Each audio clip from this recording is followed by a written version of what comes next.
Hey, what's up, guys? Joker here. I'm gonna be going into my thoughts about Shushire, Rohendel, and Yorn. Yes, I made it into tier 2, and I might as well talk about the story and my thoughts, as the game's evolving for me. I'm playing more in-game content, in dungeons, chaos dungeons are basically the same, and guardian raids. So I'll be going into my thoughts about that.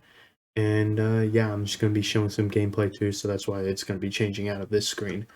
But yeah, first of all, I want to say this, just like and subscribe, really helps out the channel, and I really appreciate it. And yeah, let's get into it. What you're seeing, guys, right now is Shushire, and you know, Shushire was an interesting area. I liked the characters. The Daybreakers. They were your main contact group there, and they were a very interesting group. Honestly, they were all pretty forgettable though, except for Mandik. I mean, Mandik was a really cool guy. I mean, I know I'm saying it wrong. This is what the guy's name is to be, Mandik. Um, just a super badass guy, and just in general, just a really interesting place. I mean, Shushire. This area is about a slave trade for basically going on because it's such a heavily poverty. It's a heavy poverty area, and it's run by this guy named Brad. He's a big dick, and he dies. Pretty obvious, right? Um, Obviously, I'm gonna go into story spoilers too and stuff like that, but for the most part, pretty obvious that bad guy dies, good guy lives, right?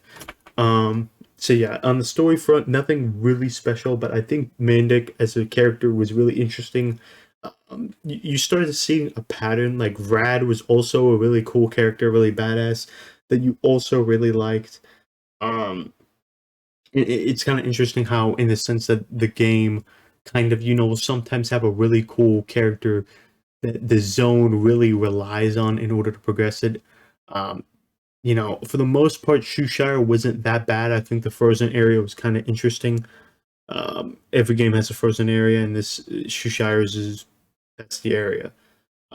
Now, it had a really annoying stealth part, and I kind of, want to show it. I mean, I was getting pissed just re-watching the stealth area again. Um, it was so annoying, and you can see on my face, I'm like basically just yelling and crying that this area sucks. And for the most part, I'm gonna say it. It's so stupid. I don't like how games do something that they're not meant to do. Like, why is there this random stealth section in an action game? Like, you like, why? Like, and it was so weird. I eventually figured it out, obviously, because I beat Yorn. But yeah, I mean, like, I did not like the stealth part. But like, you know, you know, eventually I figured it out. So, in the grand scheme of things, Shire definitely was a step down in my opinion from North Vern. I think honestly North Vern is just like one of my favorite spots. In general, I always like just going to North Vern. Shushire, I like never go back to. I never go back to Shushire, just mostly because there's no reason to go up that north to Shushire. Um, it's just not an interesting or cool area in general. Um, now, now I'm going to be talking about Rohendel. This is the elf area. It's a fantasy game. Best way I can describe it is this is the elf zone. Um, Kind of interesting, the person that runs it, Elaine. It's like two souls in one. If you read the card, not really that big of a spoiler because the card literally explains it there. But yeah, so she's the sidereal of the area, and she was pretty cool, but you don't really see her that much. She kind of like dips in and out, and the side characters you're with are kind of like just boring and just stupid. So it was kind of interesting from that perspective. But I did really like the area. I liked the fights that went on in Rohendel too. They were really cool.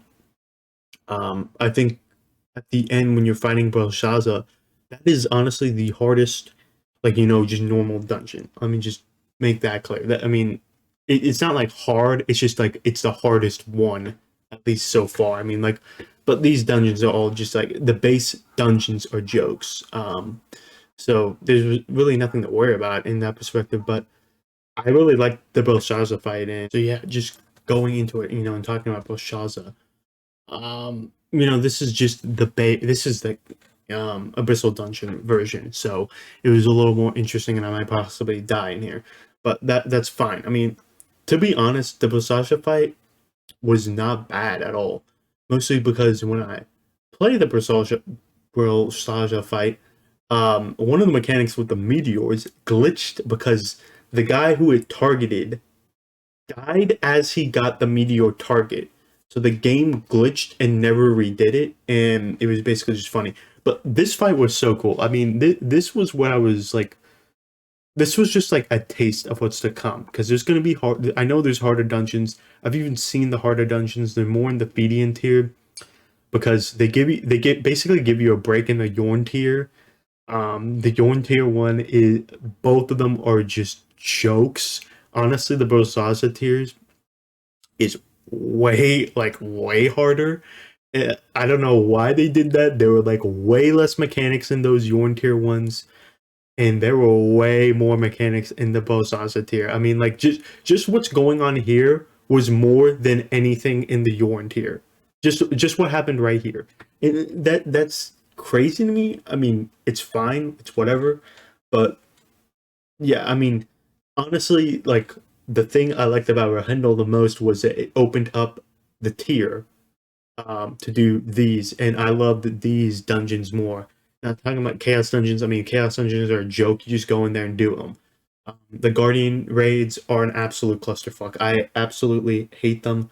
Trying to do Tianlos is a giant pain in the ass. Even over leveled, I can't do it because the game fucks up, and it's totally not my fault.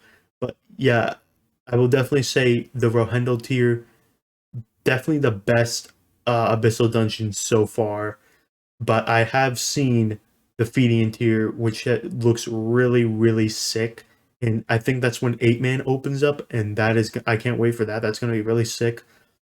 I've heard the 8-mans are supposed to be super good, and I can't wait to do them because I have been enjoying the dungeons. And basically, when you talk about Lost Ark, the end game dungeons are what you're talking about. You notice how in this video I barely talk about the story. It's because the story is honestly just generic and very forgetful. I honestly have forgotten all about the Yorn side quest guys because I really just do not care about them. They just Yorn, for me, Yorn was the worst area so far. Yorn is like this. It's the dwarf area. I didn't like it. I'll be honest. I didn't like it at all. Especially comparatively to okay, I don't even know why I'm yelling right now, but like I must have thought I beat her, but no, she's a third tier. I'm saying she's a bitch. So yeah, but yeah, but I mean, to be honest, when you really think about the abyssal dungeons and stuff like that, if you go in blind, you're gonna make it hard. But if you know what you're doing, these dungeons are not that hard, especially if you over level. And well, Shaza was a little harder because it's the second part of the tier 1, and that's when it starts to get harder. The honing percentage goes down, and I also want to talk about that later. But like, I think that's what contributes to Belshazzar, because like in Yorn tier, everybody's already at 1,000 because it's just a joke to hone all the way up to 1,000. That's the thing. But yeah, I mean, Belshazzar, I mean, this fight was so cool. One, because Belshazzar is so hot, and then like 2, it is just the most mechanically intensive fight you have so far. But yeah, talking about the honing process, I want to get into that. You really feel it in this back part. I mean, there I died. I mean, that's just great. But like, that was because of the stagger check and whatever. But whatever, don't even worry about that. The honing, like my weapon, to get it to 14, it took so long because I had to go from I think 40% to 100%. That's how bad my luck was on my weapon. And in order to get to 600, I actually leveled my helmet to level 16 to get a 620 rating on it. because I somehow had more mats in my armor and better luck with my armor. Like I 1D'd it. It was actually sick as fuck. I mean, it was so hilarious. But the honing, the whole gambling mechanic to the honing is really, really bad. And I just think just stupid overall in general. I just think the gambling mechanic is just so dumb. It's just an obvious ploy to time gate you and also make you pay money, which you really don't have to do. You can waste time, do chaos, just do chaos dungeons throughout the day and stuff like that. I don't know how it is going to be in tier 2. I can tell it's going to be worse. But it's going to come down to doing islands, doing, you know, grinding out chaos dungeons and shit like that. It's going to just take time. And that's the difference, I think, honestly. It's like, is your time worth a certain amount of money? Um, is where it's gonna come down to. Why am I watching myself die over and over again? Um, but yeah, it's just that's what it's gonna come down to. Is your money worth more than your time? If so, then don't waste your money. If your time was worth more, then okay. I mean, still don't spend money because like you really don't need to. It's really not that much of an extended time. So, uh, yeah, that's just my spiel on that. But I think also what I want to get into is, something that I found interesting is I used to think the Crystalline Aura was, a sub type thing. In reality, it's more of, it is kind of pay to winning, and it is kind of scummy. And where it comes down to is the pet abilities. Crystalline Ore gives you the ability to access all these pet abilities, and one of them is remote repair. I never noticed that, and I think a lot of people did not notice that either until I started playing, dungeon content with free to play players who never bought a starter pack, never bought a founders pack, and these guys would say, "Well, I can't remote repair," and everybody would be like, "What are you talking about? You can't remote repair. Just go into your pet." And it's like, "No, I don't have Crystalline Ore."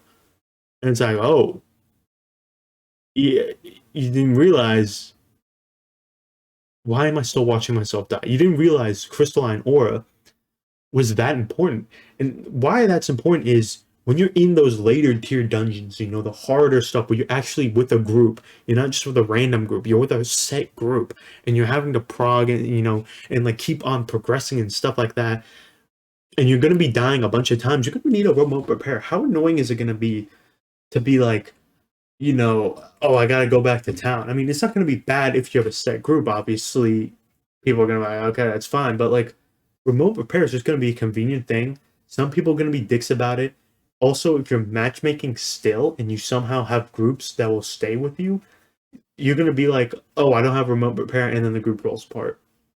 Stuff like that. It's just, I feel like remote repair is an important thing, and there needs to be a way in this game to, have it. Not just straight up always have it, but like, I mean, not just straight up like, have it instantly, but like have a way in the game to where I can acquire remote repair without having to use Crystalline Ore. I mean, I think that's an important factor to consider, and I wanted to throw that in there because that's something I experienced in between from my last impressions video about Lost Ark. But yeah, overall, I like the collectible grind still. I still like the gameplay in the combat of it. The story is still ass and generic. The voice acting is honestly pretty. It's getting better. It's getting better. It was horrible in the first few zones, but it definitely is getting better. And I don't know if that's the fact that I'm playing on mute now, or and watching like Netflix, or if it's the fact that I just have like honestly just devolved into I just don't care anymore. But it's got to be one of those, and I'm gonna just leave it there. I would like to leave it there with me, killing Belshazzar because I actually did do that. But I think I'll be here all day trying to figure out where the hell that is. Okay, it's right here. Yeah, so what happened is, this is actually funny because I actually want to find him. So where does it happen?